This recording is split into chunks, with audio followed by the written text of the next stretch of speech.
how to permanently delete photos or videos from Android. So if you want to permanently delete photos or videos from your Android, then what you need to do is first you need to open up your gallery or your albums or whichever is the name of the application. Just open up your gallery, and after opening, you need to go and select the videos or the photos that you would like to remove or delete. Once you've selected, you need to go with delete, which will be on the bottom, and tap on delete. Now, after deleting, you need to go with the three dots, which will be on the top right, and here you will have an option of settings. Tap on settings, and you will have a recycle bin.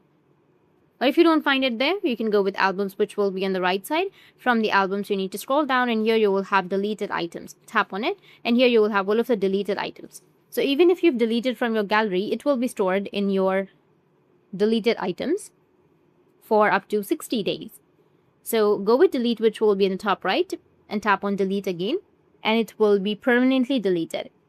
That's it, and if you have any questions, feel free to comment below. Thanks for watching.